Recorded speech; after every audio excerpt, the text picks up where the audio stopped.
Seja bem-vindo a mais uma edição do podcast do Relatório Reservado. Eu sou o João Bittencourt, editor de política do RR. Nesta edição, os destaques são: os alvos de Trump e a pauta econômica.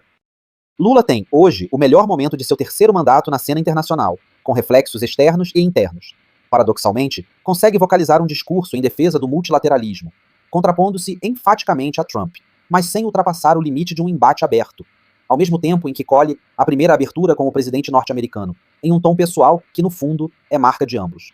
O resultado é que, ao contrário do que havia ocorrido basicamente em todos os palcos anteriores, desde sua volta ao poder, o petista projeta a liderança e, de bônus, evita o risco de ser isolado pelos Estados Unidos em meio à Assembleia da ONU. No Brasil, beneficia-se ainda do timing. Logo após as mais bem-sucedidas manifestações de esquerda em pelo menos uma década, recebe elogios de Trump, alimentando a imagem de que rompeu o cerco de Eduardo Bolsonaro.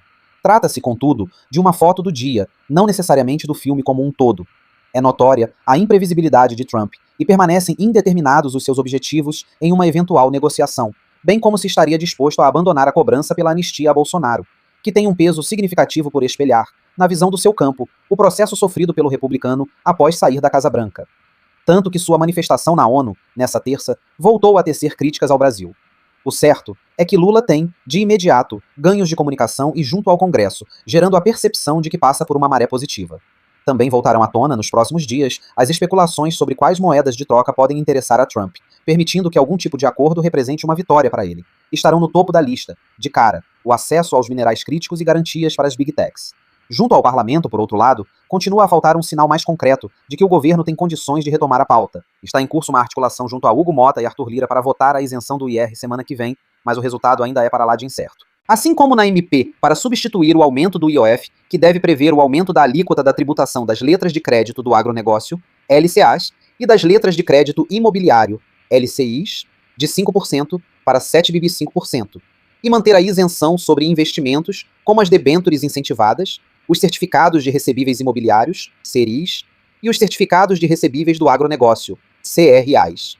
Não só isso, como oposição, mesmo na defensiva, continua a ter força para pôr em risco a aprovação do projeto, barrando as contrapartidas fiscais que o sustentam, evitar que a anistia seja engavetada e ter chances de, via a votação de destaques, em separado, transformar uma versão light, se vier a plenário, na tal linha ampla e irrestrita.